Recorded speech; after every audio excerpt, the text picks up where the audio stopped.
ఇంగ్లీష్‌లో మాట్లాడాలంటే భయమా? మీలాంటి వాళ్ళ కోసమే spoken English personal training classes వెంటనే జాయిన్ అవ్వండి.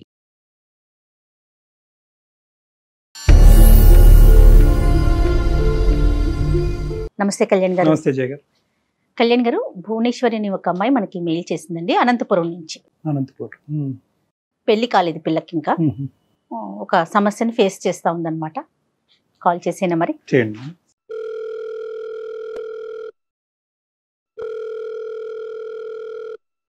హలో హలో, భువనేశ్వరి గారండి?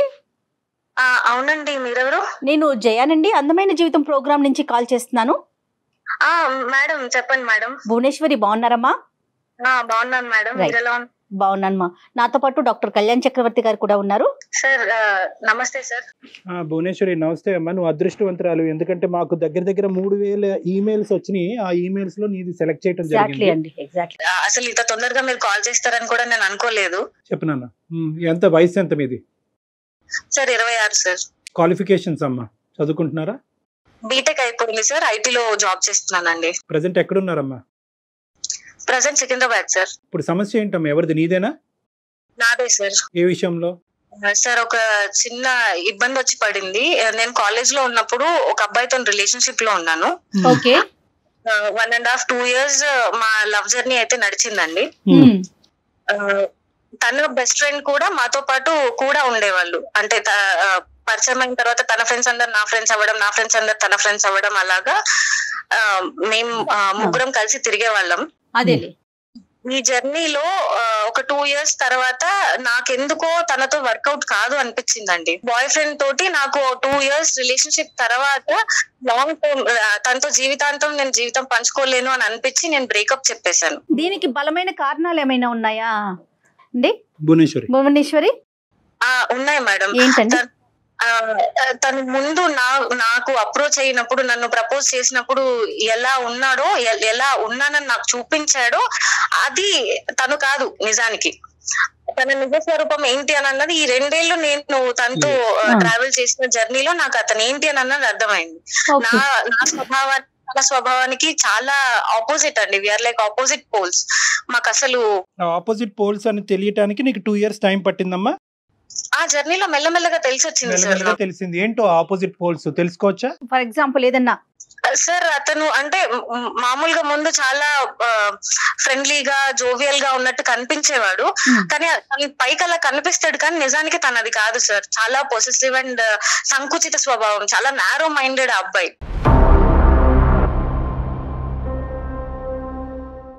కామన్ ఏమో కదమ్మా, అది కామన్ కాదా? నాది అనుకోవడం, నా మనిషి అనుకోవడం వరకు బానే ఉంటది, కానీ నాతో తప్ప ఇంకెవ్వరితోనూ మాట్లాడకూడదు, తనకంటూ నేను తప్ప ఇంకో ప్రపంచం ఉండకూడదు అనేది భరించలేం కదా సార్. అదే ఫ్రీడమ్ రిస్ట్రిక్ట్ అవుతే సమస్య వస్తుంది. కరెక్టేనమ్మా, నువ్వు చెప్పింది బాగా చెప్పావు. తర్వాత అది కాకుండా ఇంకా ఏ సమస్యలు కనిపించినాయి ఈ అబ్బాయిలో నీకు? తను ఆలోచన విధానం కూడా ఈ తరానికి నాకు తగ్గట్టు లేదని అనిపించింది సార్. మరీ సంకుచితంగా ఆలోచించడం, ప్రతిదానికి అనుమానించినట్టు మాట్లాడతారు, కానీ అనుమానం అన్నట్టు అంటే ఇండైరెక్ట్ గా చెప్పడం అన్నమాట. అనుమానించినట్టే ఉంటది, కానీ నేనేం అనలేదు, తిరిగి అడిగితే నేనేం అనలేదు, కానీ నా అలా అనలేదు అని కప్పిపుచ్చుకునేవాడు. సో ఉన్నవేంటమ్మా? లేనివి బానే చెప్పావు, ఉన్న క్వాలిటీస్ ఏంటి అతనిలో? ఏ కారణాల వల్ల హరీష్ నీకు నచ్చాడు, ఏమనుకుని దిగావు? అంటే తను నాకు చాలా సపోర్టివ్ గా ఉంటాడు అని అనుకున్నా సార్. అంటే కెరియర్ లో కానీ లైఫ్ లో కానీ తోడుంటాడు, పక్కన నిలబడతాడు, నన్నుగా ఉండనిస్తాడు అని అనుకున్నా. ఎందుకంటే నేను లైఫ్ పార్ట్నర్ తో నన్ను చేసుకోబోయే వాడిలో నేను అదే ఆశించాను, కాబట్టి అవి తనలో ఉన్నాయి అన్నట్టే తను నాతో స్టార్టింగ్ లో బిహేవ్ చేశాడు. తర్వాత ఆ జర్నీలో మెల్లమెల్లగా తెలిసి వచ్చింది ఏంటి అని అంటే, తను చూపించింది తను ఉన్నది వేరే. What is up? నీకు బయటకు కనిపించేది, లోపల ఉన్నది డిఫరెంట్. ఓకే. సో చాలా సార్లు పెద్దగా గొడవలు అయ్యేవి. అంటే చాలా కారణాలు సార్. ఒకటి ఇందువల్లే నేను విడిపోయాను అని మీకు కరెక్ట్ గా పిన్ పాయింట్ గా చెప్పలేను. ఒకదాని తర్వాత ఒకటి సీక్వెన్షియల్ గా నాకు ఆ లాంగ్ జర్నీలో అర్థమైంది ఏంటి అని అంటే, మా ఇద్దరికి ఫ్యూచర్ లో మ్యారిటల్ లైఫ్ లో వర్కౌట్ కాదు అని నాకు పర్సనల్ గా చాలా స్ట్రాంగ్ గా అనిపించింది. అనిపించిన తర్వాత నేను తనకు ఒక ఫైన్ డే నేను చెప్పేశాను. సో నాకు పర్సనల్ గా ఇలా అనిపిస్తుంది, నేను నీతో కంఫర్టబుల్ గా లేను, మనం ముందు కొనసాగలేము ఒక రిలేషన్షిప్ లో అని చెప్పి బ్రేకప్ చెప్పేశాను. చెప్పేసావు, అతను స్వీకరించాడు కూడా? చెప్పాను సార్, నా సైడ్ నుంచి నేను బ్రేకప్ చెప్పాను, కానీ అతను తీసుకోలేదు. మళ్ళీ రిపీటెడ్ గా కాల్స్ చేయడం, కాంటాక్ట్ చేయడానికి ట్రై చేయడం, ఏదోలాగా అప్రోచ్ అవ్వడానికి ట్రై చేస్తున్నాడు. నేను అవాయిడ్ చేస్తూనే ఉన్నా. ఓకే. ఈ ప్రాసెస్ లో తన బెస్ట్ ఫ్రెండ్, ముందు చెప్పాం కదా సార్ మేము ముగ్గురం ఉండే వాళ్ళం బెస్ట్ ఫ్రెండ్స్ అని, తన నిశాంత్ అని ఇంకొక అబ్బాయి తన క్లోజ్ ఫ్రెండ్ అన్నమాట. తన క్లోజ్ ఫ్రెండా మీ క్లాస్మేట్ కూడానా? మా క్లాస్మేట్ అండ్ వాళ్ళిద్దరు నాకంటే ముందు నుంచి, నేను వాళ్ళకు పరిచయం అవ్వక ముందు నుంచి వాళ్ళిద్దరు క్లోజ్ ఫ్రెండ్స్. రైట్, ఓకే అమ్మా.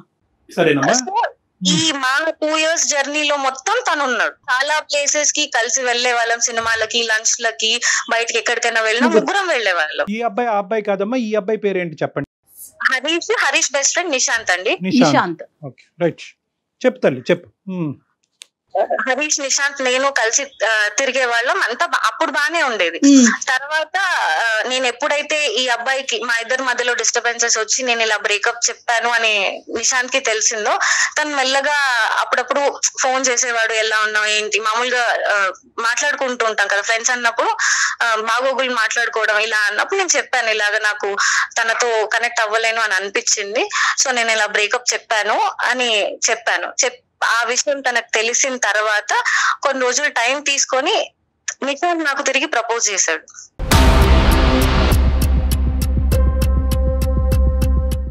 ట్రయాంగిల్. ఓకే. ప్రపోజ్ అబ్బాయి చేశాడు కదమ్మా?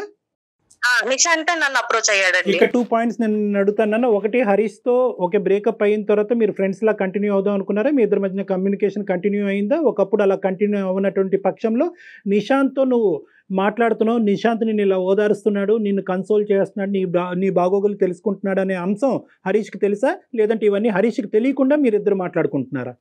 నాకు హరీష్ కి అసలు ఎలాంటి కాంటాక్ట్స్ లేవండి. బ్రేకప్ చెప్పిన తర్వాత అప్రోచ్ అవ్వడానికి ట్రై చేశాడు. నిశాంత్ హరీష్ తో కాంటాక్ట్ లోనే ఉన్నాడు. ఉండొచ్చు సార్, ఎందుకంటే నాకు నిశాంత్ కి మధ్యలో హరీష్ టాపిక్ ఎప్పుడు రాలేదు, నేను అడగలేదు, ఆ అబ్బాయి కూడా తీయలేదు. మోస్ట్ ఇంపార్టెంట్ థింగ్ ఏంటంటేనమ్మా, నిశాంత్ అనేటటువంటి ఈ రెండోసారి వచ్చినటువంటి నీ రెండో బాయ్ ఫ్రెండ్ ఈ అబ్బాయికి ఇప్పుడే నీకు చెప్పాలని అనిపించిందా, ఎప్పుడో చెప్పాలని అనిపించిందా, లేదంటే బ్రేకప్ అయిన తర్వాత లైన్ క్లియర్ అయింది కాబట్టి ఇప్పుడు చెప్తున్నాడా? లోపల ఆ ప్రేమ అన్నది ముందు నుంచి ఉందా?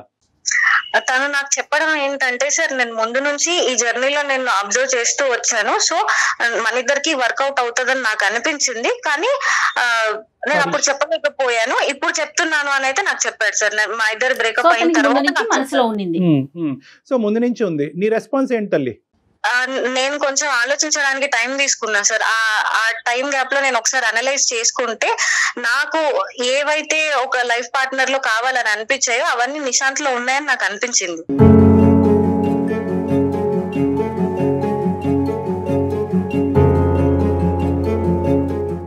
హరీష్ తో నీ బ్రేకప్ కి నిశాంత్ మళ్ళీ నిన్ను ప్రపోజ్ చేయడానికి మధ్యలో టైం గ్యాప్ ఎంత ఉందమ్మా?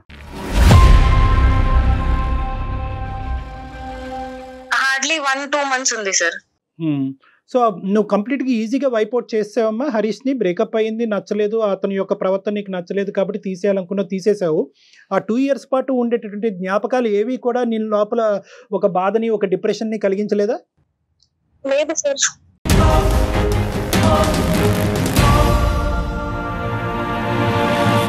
అంటే మరి ఆ 2 years పాటు నడిచింది ఏంటమ్మా? దాన్ని ఏమనాలి ఇప్పుడు? 2 years పాటు ఒక ప్రేమ అనుకోవాలా, లేదంటే ఒక టెస్టింగ్ అనుకోవాలా, ఒక డేటింగ్ అనుకోవాలా, లేదంటే ఒక బలమైనటువంటి బంధం అనుకోవాలా, ఏమనాలి దాన్ని?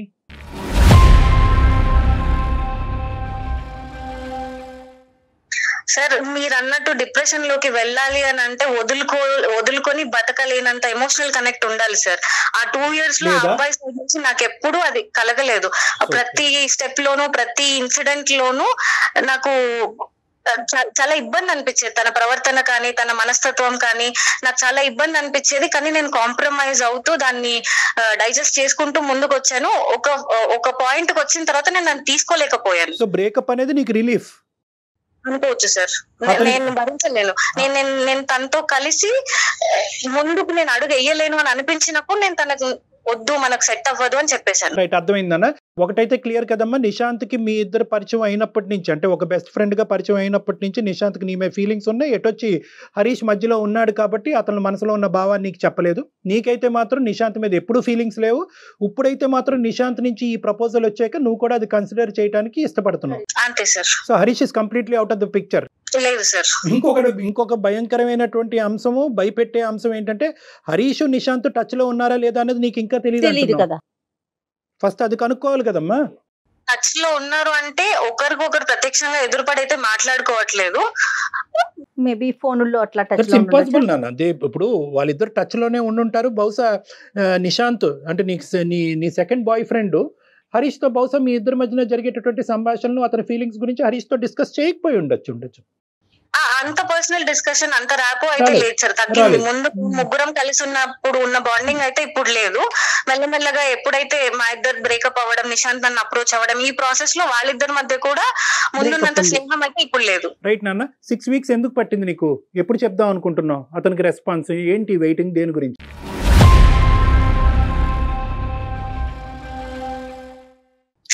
సార్ ఆ గ్యాప్ ఎందుకు వచ్చింది అని అంటే నేను చాలా రెస్ట్లెస్ అయిపోయాను సార్. విసిగిపోయాను వీటన్నిటితోటి. ఆయన వచ్చాడు, ప్రేమ అన్నాడు, జర్నీ చేసాం, ఇదంతా అయింది. మళ్ళీ ఈయన వచ్చాడు, వీళ్ళిద్దరు బెస్ట్ ఫ్రెండ్స్.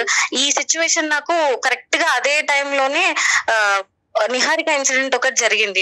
వాళ్ళది కూడా సేమ్ అలాగే ట్రయాంగిల్ లవ్ స్టోరీ.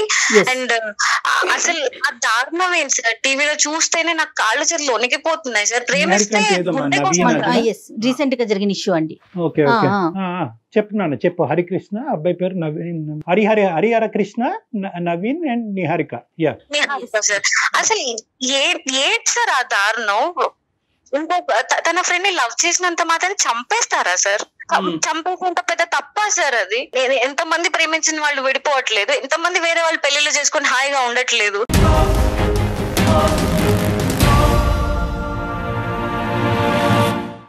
తనని కాదని వేరే వాళ్ళని ప్రేమించినందుకు చంపేస్తారా? అది గుండె అనుకుంటున్నారా, కేక్ ముక్క అనుకుంటున్నారా సార్? అలా పక్కకు తీసుకెళ్లి చంపేయడం దారుణాలు. అది చూసినప్పటి నుంచి నాకు రాత్రులు నిద్ర పట్టలేదు సార్. అసలు నా పరిస్థితి కూడా ఇంచుమించు దాదాపు దానికి దగ్గరగానే ఉంది.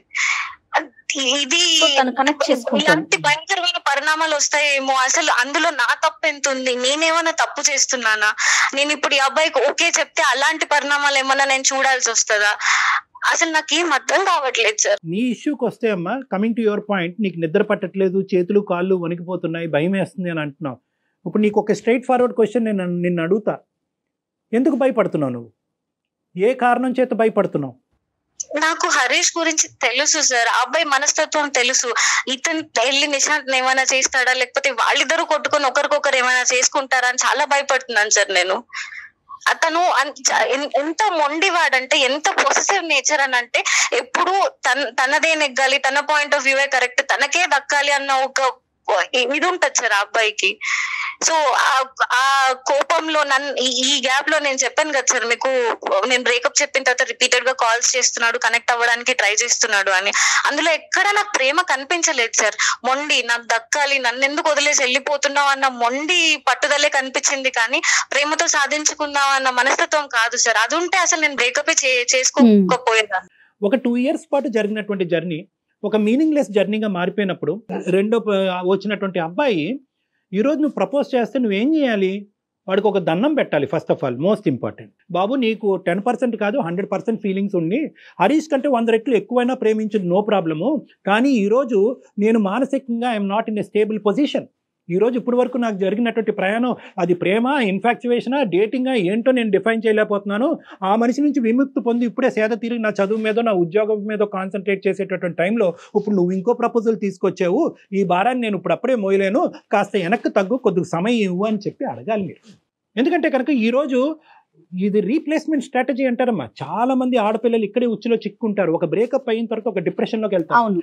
ఆ డిప్రెషన్ తట్టుకోలేరు, ఆ వ్యాక్యూమ్ని తట్టుకోలేరు, ఆ లేనితనాన్ని తట్టుకోలేక ఏంటంటే ఇంకో సైడ్ నుంచి ఎవరన్నా ఒక నాదుడు వచ్చి కూర్చుని ఏంటి నీ కష్టం ఏంటి, నీ బాధ ఏంటి నాకు చెప్పు అనేటప్పటికి వాడు వెనకతల చూడరు, వాడు ముందు చూడరు, వాడి చరిత్ర చూడరు, ఆ గతం చూడరు, మొదట చేసినటువంటి తప్పే మళ్ళీ చేసి అబ్బా నన్ను ఎంత బాగా వింటున్నాడో, నాకు ఇంత మంచిగా వినేటటువంటి వ్యక్తి నాకు కనిపించట్లేదని మళ్ళీ కనెక్ట్ అయిపోయి అక్కడ ప్రపోజ్ చేయగానే 10 రోజుల్లోనే చెప్తారు. బహుశా ఈ సంఘటన దృష్ట్యా థ్యాంక్స్ టు దిస్ సంఘటన, అన్ఫార్చునేట్ సంఘటన, నువ్వేంటంటే కొద్దిగా బ్రేక్స్ వేసుకున్నావు, ఒక 6 వారాల పాటు బ్రేక్ వేసావు. అది ఆ ఇన్సిడెంట్ వల్ల అందునుంచి థ్యాంక్స్ టు దిస్ ఇన్సిడెంట్ అని నేను ఎందుకు అంటున్నానంటే, ఈ దురదృష్టకరమైనటువంటి ఇన్సిడెంట్ బహుశా లేకపోతే కనుక నువ్వు కూడా ఎస్ అని చెప్పుండేదాను కదమ్మా. సార్ కానీ మీరు అన్నట్టు ముక్కు మొహం తెలియని వ్యక్తి అయితే కాదు కదా సార్. కొన్నేళ్ల పాటు మేము ఫ్రెండ్స్ లా ఉన్నాం, ఒక జర్నీ ఫ్రెండ్షిప్ నడిచింది మా మధ్యలో. ఎక్కడో సడన్ గా నేను డిప్రెషన్ లో ఉన్నప్పుడు ఒక అతను వచ్చి నీ కష్టాలు నాకు చెప్పు. చాలా మంచి పాయింట్. ఈ అబ్బాయి నీ మొదట ఉండేటటువంటి హరీష్ తో నువ్వు కాంటాక్ట్ లో ఉండి మీ ఇద్దరు ప్రేమించుకుంటున్నంత కాలం ఎక్కడ కూడా ఏ మూలన ఏ కోసాన కూడా 0.5% కూడా నేను నిశాంత్ నా పార్ట్నర్ అవుతాడు రానున్న రోజుల్లో నువ్వు ఎప్పుడు అనుకోలే లేదు సార్. అతనితో కంటిన్యూ అవుతున్నప్పుడు కూడా ఇతనితో నాకు ఫీలింగ్స్ ఉన్నాయి, వీడితో పోల్చుకుంటే వాడు చాలా బాగున్నాడు అనేటటువంటి ఫీలింగ్ నాకు కలిగిందంటే అది డిఫరెంట్ స్టోరీ. లేదు సార్, ఎప్పుడూ లేదు సార్. సో దాని అర్థం ఏంటంటే కనుక ఇక్కడ ఒక బ్రేకప్ తర్వాత ఒక మేకప్ అయింది.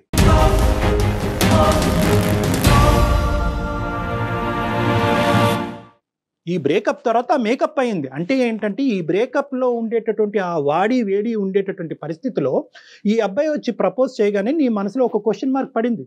సో కాబట్టి నేను ఏమంటున్నానంటే, ఎప్పుడు కూడా ఇటువంటి సిచ్యువేషన్ సర్కమ్స్టాన్సెస్లో తీసుకునేటటువంటి నిర్ణయాలు ఖచ్చితంగా తప్పుదోవ పట్టిస్తాయి. ఆ అబ్బాయి ఇంతకుముందు ఆ అమ్మాయి భయపడేటటువంటి టీవీలో జరిగినటువంటి సంఘటనలో పరంగా ఈ అమ్మాయి మీద హింస చూపెడితే భయం వేస్తుంది సార్ నాకు. అదే భయంతోనే మీకు మెయిల్ చేశాను నేను. అంటే ఇప్పుడు ఇక్కడ హరీష్ ఫ్రెండ్ కాకుండా ఉన్నట్లయితే ఇంత భయపడాల్సిన అవసరం ఉండేది కాదంటారా కళ్యాణి గారు మీరు? ప్రేమించినటువంటి ఒక అబ్బాయి కానీ అమ్మాయి కానీ ఆ అమ్మాయితో బ్రేకప్ చెప్పిన తర్వాత, ఓకే బాయ్, నాకు నచ్చకపోయినా నీ దారి నువ్వు చూసుకుంటాను అంటున్నావు, నిన్ను ప్రేమించాను కాబట్టి నా ప్రేమను ఈ విధంగా నేను త్యాగం చేయాలి అని అనుకుంటున్నాను, నేను ప్రేమించినటువంటి వ్యక్తి నా వల్ల బాధపడకూడదు, నేను నచ్చకపోతే నేను విరమించుకుంటాను, నేను వెనక్కి వెళ్ళిపోతాను అనేటటువంటి అంశం నెంబర్ 1. అలా అనుకుని అలా విత్డ్రా అయ్యేటటువంటి అమ్మాయి కానీ అబ్బాయి కానీ మానసికంగా ఏమనుకుంటారంటే, కొన్ని సంవత్సరాలు కొన్ని ఏళ్ల పాటు ఏమనుకుంటారంటే, నా స్థానాన్ని ఎవరూ తీసుకోకూడదు అనే భావంతో చాలా బలంగా ఉంటారమ్మా. That's a feeling, that's a natural human feeling. నువ్వు నాకొద్దు, నేను నీకొద్దు, నేను వెళ్ళిపోతాను, కానీ నా స్థానం ఎవరు తీసుకోకూడదు అనేది సబ్కాన్షియస్గా లోపల ఉంటుంది, బయటకు అనరు వాళ్ళు. కానీ ఇక్కడ ఏమైంది అంటే కనుక, అతను కళ్ళెదురుగుంటేనే అతను పక్కన తిరిగేటటువంటి వ్యక్తిని తీసుకొచ్చి నువ్వు నీ పక్కన కూర్చోపెట్టుకుంటే అతను వెన్నుపోటు అని అనుకోడు అంటానికి గ్యారంటీ ఉందా మనకి?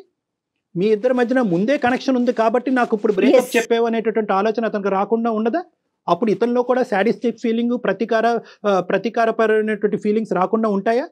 నేనైతే కనుక ఈ సెకండ్ పాయింట్ అయితే ఖచ్చితంగా ఈ అబ్బాయి హరీష్ అనుకుంటాడు అంటున్నాను. ఎందుకంటే నువ్వు చెప్పినటువంటి క్యారెక్టర్స్ బట్టి అసలు నమ్మసక్యంగా కూడా అనిపించట్లేదు కదా భువనేశ్వరి. నమ్మడు, మేము ఖచ్చితంగా నమ్ముతాం.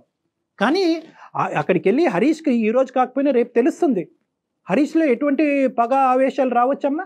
ఈరోజు అంత రిస్క్ తీసుకుని నిశాంత్కి కూడా నువ్వు ఐ లవ్ యూ అని చెప్పి ఎందుకు ముందుకెళ్ళి మళ్ళీ ఇంకో తప్పు చేయాలి? తప్పెలా అవుతుంది సార్ అది? అమ్మా అది తప్ప? నాకు నచ్చిన మనిషిని పెళ్లి చేసుకోవడం అన్న హక్కు నాకు ఉండదా సార్? నాకు నచ్చిన మనిషితో జీవితం పంచుకునే హక్కు నాకు ఉండదా? ఈ రోజు నిశాంత్, సరే మీరు అన్నారు నిశాంత్ హరీష్ బెస్ట్ ఫ్రెండ్స్ కాబట్టి నిశాంత్ కి ఓకే చెప్తే హరీష్ ఇలా అనుకోవడానికి మీరు అంటున్నారు. నిశాంత్ కాకపోతే రేపు పొద్దున మా అమ్మ నాన్నలు చూసిన వాళ్ళైనా అతని ఫ్రెండ్ కాకుండా ఎవరైనా ఎక్స్ అయినా వై అయినా జెడ్ అయినా నో ఇష్యూ. ఇక్కడ సమస్యల్లో అతని ఫ్రెండ్ అయి ఉండటమే, హరీష్ ఫ్రెండే సమస్య. అంతే కదా కళ్యాణ్ గారు? అంతే, ఎగ్జాక్ట్లీ మేడం. అదే ఎట్ ద పాయింట్. నువ్వు ఈ రోజు మాకు ఎందుకు చేసావు? నీకు భయం వేసింది కాబట్టి చేసావు, నువ్వు నిద్ర పోవట్లేదు కాబట్టి చేసావు, ఎక్కడో నీ అంతరాత్మ నువ్వు తప్పు చేస్తున్నావు, రేపొద్దున ఇంకో అనర్థం నీ జీవితంలో జరిగి రేపొద్దున ఇది పేపర్లోనో టీవీలోనో ఒక న్యూస్ కింద రాబోతుంది అనేటటువంటి ఆలోచన నిన్ను చంపేస్తుంది కాబట్టి నువ్వు నాకు చేసావు. ఎందుకు అంటే కనుక నీ మనసులో ఉండే కాన్సెప్ట్, నేను మాట్లాడే కాన్సెప్ట్ ఒకటే కాబట్టి. సో కాబట్టి నేనేమంటున్నానంటే, ఇక్కడ ఏమీ అంత దూరమైనటువంటి ప్రయాణం ఏమీ జరగలే. కాబట్టి ఈ బేస్ మీద నిశాంత్కి ఇప్పుడే సర్ది చెప్పమ్మా. దీన్ని ఎక్కువ నాన్స్తే ఏమవుతుందంటే, ఇంతకాలం బట్టి ఈ అమ్మాయి ఆలోచిస్తుందంటే ఏ మూలలో నేను ఉంటాను కాబట్టి second attempt, third attempt, fourth attempt Nishant try చేస్తూనే పోతాను నీతో. నా సమస్య ఏంటంటే, ఒకవేళ నిశాంత్ నాకు ఆప్షన్ అయ్యుంటే గనక నేను సార్ చెప్పిందే ఒప్పుకునేదాన్ని. కానీ నాకు ఇప్పుడు సార్ చెప్తున్నప్పుడు కూడా నువ్వు నిశాంత్ కి నెమ్మదిగా సర్ది చెప్పు, ఇది ఇంతటితో ఆపే అంటుంటేనే, ఆ మాటలు వింటుంటేనే నేను తట్టుకోలేకపోతున్నాను మేడం. నాకు అతను ఎక్కడ నా లైఫ్ లో ఉండడన్న ఆలోచన కూడా, అసలు ఇంకో మనిషి మాట్లాడుతుంటే కూడా నేను దాన్ని విని తీసుకోలేకపోతున్నాను. 1 month జర్నీలోనే అతను మిస్ అయిపోతాడేమో అని అంత తీవ్రంగా ఆలోచించేస్తున్నారా భువనేశ్వరి మీరు? 1 month జర్నీ కాదు మేడం, ఆయన నాకు నిన్న మొన్న పరిచయం అయినటువంటి వ్యక్తి కదమ్మా. నువ్వు సో మొత్తం అంతా లెక్కేస్తున్నావమ్మా, ఆ పీరియడ్ ఈ పీరియడ్ అంతా కూడా అన్ని పీరియడ్స్ కలిపేసుకుంటున్నావు. కలపాలి కదండి. కలిపి మొదటి నుంచి అసలు ఈయన ఏంటి అని బేరీస్ వేసుకున్న తర్వాత ఫ్రెండ్షిప్ వేరు ప్రేమ వేరు కాదా కళ్యాణ్ గారు? అమ్మాయికి అంతా కాదమ్మా. ఇక్కడ కొద్దిగా నీ కౌన్సిలింగ్ చాలా ఇంపార్టెంట్ భువనేశ్వరి. ఎందుకంటే కనుకమ్మా అసలు ఫ్రెండ్షిప్ ఏంటి, అసలు రిలేషన్షిప్ ఏంటి, ఎటువంటి రిలేషన్షిప్స్ మ్యారేజ్ వరకు వెళ్తాయి, ఇలాంటి అంశాల మీద నీకు చాలా అవగాహన కావాలమ్మా. చాలా ఇమ్మెచ్యూర్గా నీ ఆలోచనలు చాలా ఫాస్ట్గా తొందరపాటుగా ఉన్నాయి. తొందరపాటు ఎక్కడుంది డాక్టర్ గారు? తొందరపాటు ఎక్కడుంది? నేను నీకు మనసుకు తగిలిన గాయం అసలు మానిందా? ఇక్కడ మొత్తం ఎక్కడన్నా 1 గంట పాటు మాట్లాడుకున్నాం. ఎక్కడన్నా పాపం మీ అమ్మ నాన్నని తీసుకొచ్చామో పిక్చర్, బాగా చెప్పారు. అసలు వాళ్ళనే తీసుకురాలేదు. ఏంటమ్మా ఈ జీవితాలు ఏంటి? ఓకే, ప్రేమించడం తప్పు కాదు, పెళ్లి చేసుకోవటం తప్పు కాదు, ప్రేమించి పెళ్లి చేసుకోవటం తప్పు కాదు, ఒక బాయ్ ఫ్రెండ్ నుంచి ఇంకో బాయ్ ఫ్రెండ్ మార్చడం కూడా తప్పు కాదే అనుకుందాం. పాపం ఆ పాపం పుణ్యం ఎరిగినటువంటి ఆ తల్లిదండ్రులు ఎవరమ్మా? పాపం రేపొద్దు నీకు ఏదైనా అనర్థం జరిగితే కనుక ఎవరు బాధ్యులు? ఎవరు తీసుకుంటారు? లబోదిబో అని ఏడ్చేది ఎవరమ్మా? సో కాబట్టి ఓకే, అదంతా మీకు నచ్చకపోవచ్చు మీ తరానికి, కానీ బట్ నేను ఒక పాయింట్ అయితే నేను చెప్తున్నానమ్మా. ఇక్కడ నేను ఇప్పటి వరకు ఆ స్థాయిలో ప్రేమించి నన్ను ఆ స్థాయిలో ప్రేమించినటువంటి ఒక అద్భుతమైన వ్యక్తి దొరికాడా నీకు? ఈ రిస్క్ తీసుకుని హరీష్ అనేటటువంటి రిస్క్ బ్యాక్గ్రౌండ్ లో పెట్టుకుని నువ్వు అంత రిస్క్ తీసుకోవటం అవసరమా? జర్నీ చేశాను కాబట్టి నాకు నిశాంత్ కరెక్ట్ అని నాకు అనిపిస్తుంది. అది జర్నీ ఎలా అవుతుంది? ఇప్పుడు ఇది రీప్లేస్మెంట్ స్ట్రాటజీ అమ్మా. ఈ రోజు హరీష్ వెళ్ళిపోగానే నిశాంత్ అందులో ఫిల్ అవ్వాలా? రేపొద్దున నిశాంత్ ఏదో ఇష్యూ అవుతుంది, అప్పుడేంటి? మ్యాండేటరీయా? ఎవరో ప్రేమించేటటువంటి వ్యక్తి కంపల్సరీగా మనకు ఒక వయసు వచ్చిన తర్వాత కంటిన్యూస్ గా ప్రతిరోజు ప్రతి గంట మన పక్కన ఒకరు ఉండాలా? ఇంత రిస్క్ తీసుకుని ఉండాలా? మనకు బెస్ట్ అనిపించిన దాన్ని తీసుకోవడంలో తప్పు లేదు కదా సార్. రేపొద్దున నిశాంత్ కూడా హరీష్ లాంటి మెంటాలిటీ అనేది నీకు తొందరలో తెలిస్తే కనుక మళ్ళీ మాకు ఫోన్ చేస్తావా? నువ్వు హరీష్ తో చేసినటువంటి తప్పే ఈ రోజు నిశాంత్ తో చేస్తున్నావు. నువ్వు టైం తీసుకోమంటున్నాను. నిశాంత్ టైం నేను సేద తీరటానికి ఇందాక నుంచి పదే అంటున్నాను. నన్ను నేను సెటిల్ అవటానికి, నా మెంటల్ ఇన్స్టెబిలిటీ సెటిల్ చేసుకోవటానికి, నా కెరియర్ మీద ఫోకస్ చేసుకుని నీ దారి నువ్వు చూసుకో, నా దారి నేను చూసుకుంటాను. నా మనసులో మళ్ళీ నీ మీద ఒక భావం వచ్చినప్పుడు, ఇక్కడ ఉండేటటువంటి ఈ వాడి వేడి చల్లారినప్పుడు అప్పుడు నేను నీ దగ్గరకు వస్తాను. ఆల్రెడీ ఒక దెబ్బ తగిలి ఒక గాయంతో ఉన్నాం. అది గాయమే కాదనుకుంటే మరి ఆ జర్నీని ఏమనాలి? దానికి పేరేం పెట్టాలి? దానికి ఏం పేరు పెట్టాలి భువనేశ్వరి? నేను అది గాయమే కాదు అని అనట్లేదు మేడం. దానికి మందు నిశాంత్ అని నేను చెప్తున్నాను. మీకెందుకు అర్థం కావట్లేదు? నిశాంత్ మందు అని నువ్వు అనుకుంటున్నావు. నిశాంత్ మందో లేదా పుండి మీద కారమో అనేటటువంటిది నీకు ఇంకా అప్పుడు తెలుస్తుంది. నీకు తెలియదు. నువ్వు ఆ ఆలోచన కానీ ఆ మెచ్యూర్ గా ఆలోచించేటటువంటి పరిస్థితిలో ప్రజెంట్ నీకు క్లారిటీ ఆఫ్ మైండ్ లేదు. హరీష్ అనేటటువంటి వ్యక్తి యొక్క ప్రయాణంలో నీ సైడ్ ఉండేటటువంటి తప్పులేంటి, నీ ఆలోచన, నీ యొక్క పర్సనాలిటీలో ఎటువంటి లోపాలు ఉన్నాయి అనేటటువంటిది ఆలోచించుకో, విశ్లేషించుకో. రానున్న రోజుల్లో అటువంటి తప్పు నీ ద్వారా జరగకూడదు అంటే కనుక ఏ విధంగా నిన్ను మార్చుకుంటావు అన్నది ఆలోచించుకుని కొంత టైం తీసుకో. వచ్చిన ప్రాబ్లం ఏది నాకు ఇప్పటిదాకా నిశాంత్ లో రాలేదు సార్. నా సైడ్ నుంచి తనకు ప్రాబ్లం లేదు, తన సైడ్ నుంచి నాకు ప్రాబ్లం లేదు. ఇప్పుడు ఇద్దరికి ఓకే అయినప్పుడు మేము హరీష్ ని దృష్టిలో పెట్టుకొని మేమెందుకు కలిసి జర్నీ చేయడం ఆపుకోవాలి? But it is coming with risk అమ్మా. నిజంగా నువ్వు ఆ రిస్క్ తీసుకోవడానికి రెడీగా ఉంటే గో హెడ్. మేమెవరు నిన్ను ఆపటానికి? నిశాంత్ నేను ఎంత ఇబ్బంది పడుతున్నా, మా ఫ్యూచర్ ఎంత రిస్క్ లో ఉందని ఎందుకు ఆలోచించలేకపోతున్నారు మేడం? అసలు మీ ఇద్దరి మధ్యన ఏం జరిగిందనమ్మా మీరు అది రిస్క్ అనుకోవటానికి? ఏంటమ్మా అంత బంధం ఏం ఏర్పడింది? నిశాంత్ నన్ను అప్రోచ్ అవ్వడం, నేను మళ్ళీ వెనక్కి వెళ్ళి డే 1 నుంచి తనతో పరిచయం ఏర్పడ్డ దగ్గర నుంచి మా జర్నీ ఒకసారి ఆలోచించుకుంటే నాకు అర్థమైంది మేడం. నాకు కరెక్ట్ హరీష్ కాదు, నాకు కరెక్ట్, నాకు నిశాంతే కరెక్ట్ అని నాకు అర్థమైపోయింది.